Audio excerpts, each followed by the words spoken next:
Hello everyone, welcome to my YouTube channel.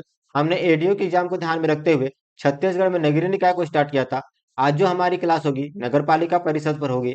इससे संबंधित जितने भी प्रश्न बन सकते हैं उसको देखेंगे, साथ ही साथ उसका डिटेल से एनालिसिस करेंगे ताकि टॉपिक पूरा रिवीजन हो जाए। पहला प्रश्न है, नगर पालिका परिषद के विषय में क्या सही नहीं है। ऑप्शन ए, इसमें न्यूनतम 15 और अधिकतम 40 सदस्य होते हैं। ऑप्शन बी, परिषद का अध्यक्ष पार्षदों द्वारा चुना जाता है। ऑप्शन सी, परिषद का उपाध्यक्ष पार्षदों में से चुना जाता है। ऑप्शन डी, एक व्यक्ति पार्षद और अध्यक्ष का चुनाव एक साथ लड़ सकता है। क्या बोला है, नगर पालिका परिषद के संबंध में सही नहीं है। इसका सही उत्तर क्या हो जाएगा, ऑप्शन नंबर बी, परिषद का अध्यक्ष पार्षदों में से चुना जाता है। ये गलत हो जाएगा। याद रखेंगे, परिषद का अध्यक्ष जो होता है इसका चुनाव कैसे होता है, प्रत्यक्ष रूप से होता है। देखिए, अब नगर पालिका परिषद के बारे में कुछ समझते हैं। पहली बात तो याद रखेंगे, इसमें वार्डों की संख्या या पार्षदों की संख्या कितनी होती है। नगर पालिका परिषद में वार्डों या पार्षदों की संख्या कितनी होती है, तो न्यूनतम 15, अधिकतम कितना होता है, 40 होता है। नगर पालिका परिषद में पदाधिकारी कौन कौन होते हैं, तो एक क्या होंगे, वार्डों के प्रमुख पार्षद होंगे। दूसरा क्या होगा, परिषद का प्रमुख होगा, क्या होगा, परिषद का अध्यक्ष होगा।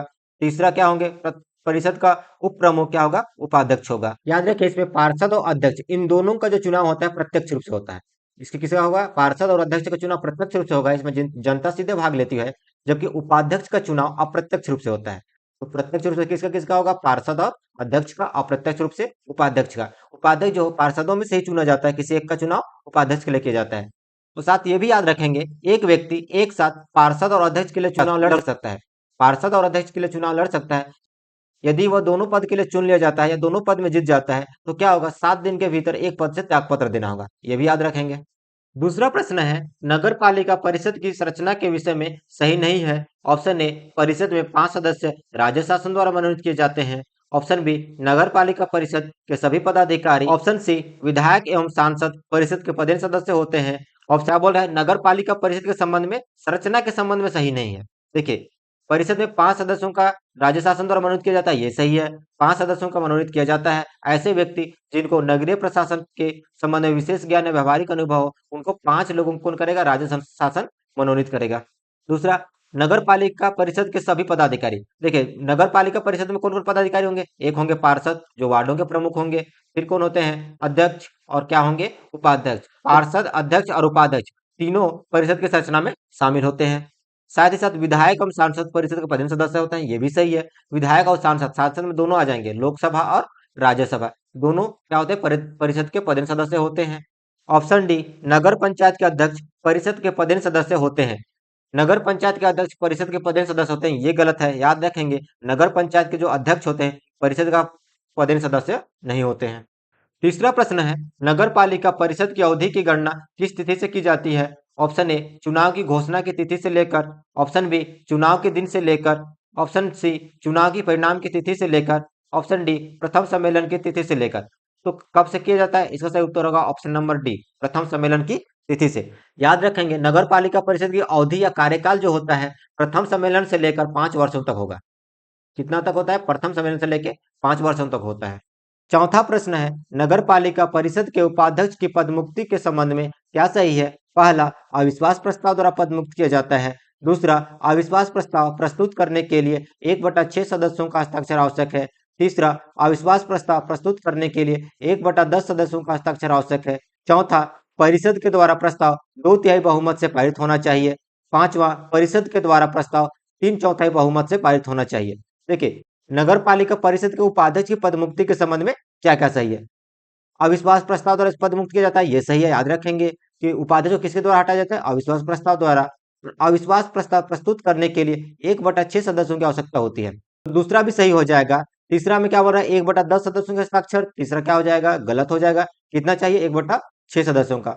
जो नगर पालिका परिषद है उसके द्वारा प्रस्ताव 2/3 बहुमत से पारित होना चाहिए, ये भी सही है। 2/3 से, 3/4 से नहीं, तो ये पांचवा क्या हो जाएगा, गलत हो जाएगा। कौन कौन सही है, 1, 2 और 4।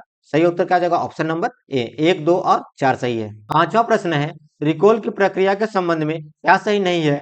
ऑप्शन ए, प्रस्ताव निर्वाचित पार्षदों की कुल संख्या के कम से कम 3/4 पार्षदों के हस्ताक्षर के साथ कलेक्टर को सौंपा जाएगा। ऑप्शन बी, राज्य निर्वाचन आयोग गुप्त मतदान की व्यवस्था करेगी।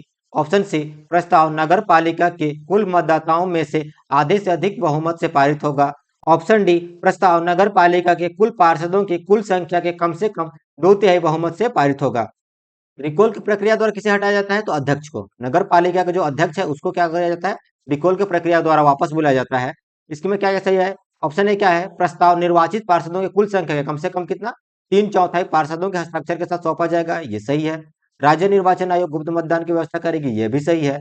प्रस्ताव नगर पालिका के कुल मतदाताओं के आधे से अधिक के बहुमत से पारित होगा, ये भी सही है। गलत कौन हो जाएगा? प्रस्ताव नगर पालिका के कुल पार्षदों की कम से कम 2/3 बहुमत से पारित नहीं हुआ, ये क्या है? गलत है। इसका सही उत्तर क्या हो जाएगा? Option number D. देखिए रिकॉल की प्रक्रिया में क्या क्या याद रखेंगे? पहले तो याद रखें किसको हटाया जाता है? अध्यक्ष को। प्रस्ताव कैसे शुरुआत होता है? कम से कम 3/4 सदस्यों के हस्ताक्षर के साथ किसको सौंपा जाएगा? कलेक्टर को सौंपा जाता है। किसको सौंपा जाएगा? कलेक्टर को सौंपा जाता है। कलेक्टर प्रस्ताव को राज्य सरकार को भेजती है। कलेक्टर किसको भेजेगी? राज्य सरकार को। और राज्य सरकार इसको किसके पास भेजेगी? राज्य निर्वाचन आयोग के पास। राज्य निर्वाचन का आयोग के पास जो क्या करेगा? गुप्त मतदान की व्यवस्था करेगा। मतदान होगा उसमें क्या होगा?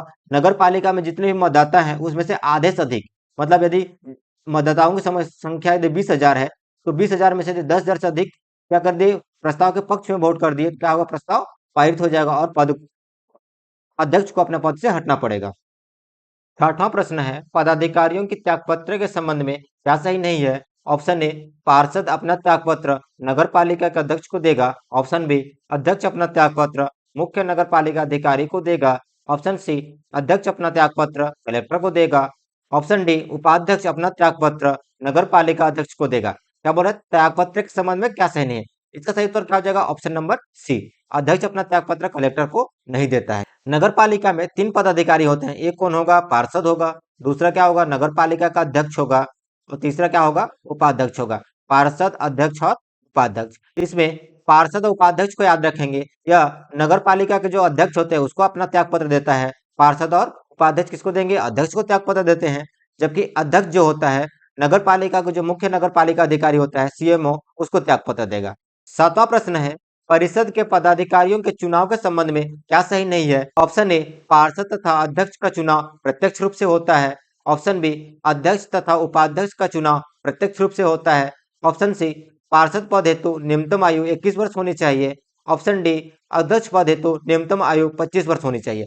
इसका सही उत्तर क्या हो जाएगा? Option number B. नगर पालिका परिषद में कौन कौन पदाधिकारी होंगे? एक होंगे पार्षद, दूसरा होगा नगर पालिका का अध्यक्ष, दूसरा नगर पालिका का अध्यक्ष होगा और कौन होगा? नगर पालिका का उपाध्यक्ष। पार्षद, अध्यक्ष और उपाध्यक्ष, इनमें से पार्षद और अध्यक्ष इन दोनों का चुनाव प्रत्यक्ष रूप से होता है। याद रखेंगे पार्षद और अध्यक्ष का चुनाव प्रत्यक्ष रूप से होता है, जबकि उपाध्यक्ष का चुनाव अप्रत्यक्ष रूप से होगा।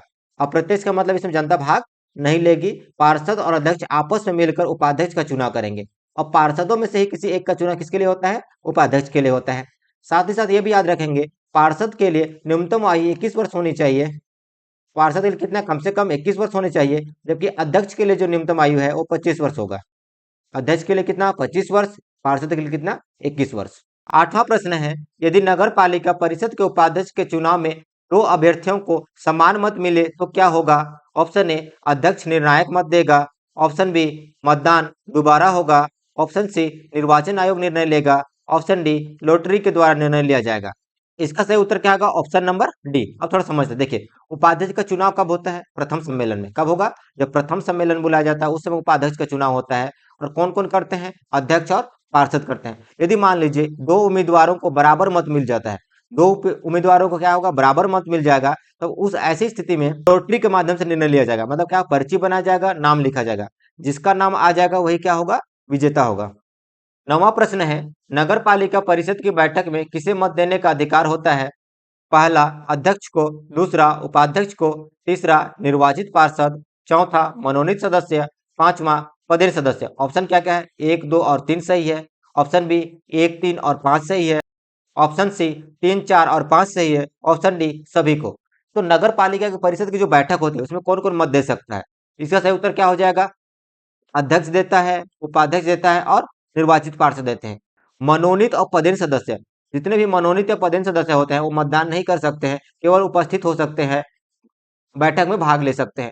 इसका सही उत्तर क्या आ जाएगा? Option number A. 1, 2 और 3 सही है। 10वां प्रश्न है प्रेसिडेंट इन काउंसिल के विषय में सही क्या है? पहला इसमें अध्यक्ष और 7 पार्षद होते हैं। दूसरा सदस्य परिषद द्वारा चुने जाते हैं। तीसरा सदस्य अध्यक्ष के प्रसाद पर्यंत अपना पद पर बने रहते हैं। चौथा, अध्यक्ष इसका पदेन सभापति होता है। अध्यक्ष की अनुपस्थिति में उपाध्यक्ष इसकी बैठक की अध्यक्षता करता है। ऑप्शन क्या है? 1, 2 और 4 सही है। ऑप्शन बी 1, 3 और 4 सही है। ऑप्शन सी 2, 3 और 5 सही है। ऑप्शन डी 2, 4 और 5 सही है। क्या बोल रहे हैं? प्रेसिडेंट इन काउंसिल के विषय में क्या कह सके? इसमें अध्यक्ष और 7 पार्षद होते हैं, ये सही है। सदस्य सदस्य परिषद द्वारा चुने जाते हैं, नहीं, गलत है। सदस्य जो है अध्यक्ष द्वारा चुना जाता है। किसके द्वारा? अध्यक्ष के द्वारा। सदस्य अध्यक्ष के प्रसाद पर्यंत अपना पद पर बने रहते हैं, ये भी सही है। अध्यक्ष इसका पदेन सभापति होता है, ये भी सही है। पांचवा, अध्यक्ष की अनुपस्थिति में उपाध्यक्ष इसकी बैठक की अध्यक्षता करते हैं, गलत है। इसका सही उत्तर क्या हो जाएगा? 1, 3 और 4 सही है। 1, 3 और 4, ऑप्शन नंबर बी। अब देखिए, प्रेसिडेंट इन काउंसिल की समिति के बारे में क्या क्या याद रखें। पहली बात याद रखेंगे, इसमें कुल 8 सदस्य होते हैं। एक क्या होगा? अध्यक्ष होगा, और 7 क्या होंगे? पार्षद होंगे। एक अध्यक्ष और 7 क्या होंगे? पार्षद होंगे। 7 पार्षद होते हैं, अध्यक्ष द्वारा चुने जाते हैं। और ये भी याद रखेंगे, अध्यक्ष क्या होता है? इसका पदेन सभापति होता है। अध्यक्ष क्या होगा? पदेन सभापति होगा। क्या याद रखेंगे? यदि अध्यक्ष अनुपस्थित है तो बैठक की अध्यक्षता उपाध्यक्ष नहीं करेगा, सदस्यों में से चुने जाएंगे। किसमें से? सदस्यों में से चुने जाएंगे। जो सदस्य होते हैं उनका कार्यकाल अध्यक्ष के प्रसाद पर्यंत होता है। जब तक अध्यक्ष चाहेगा तब तक वो पद पर बने रहेंगे। आज की क्लास हम यही समाप्त करेंगे। यदि क्लास अच्छा लगा हो तो चैनल सब्सक्राइब कर लीजिए, साथ ही साथ बेल आइकन प्रेस कर लीजिए, ताकि आगे आने वाली क्लास की नोटिफिकेशन आपको मिल सके। यदि आप हमारे टेलीग्राम ग्रुप से नहीं जुड़े हैं तो जुड़िए, डिस्क्रिप्शन में आपको लिंक मिल जाएगा।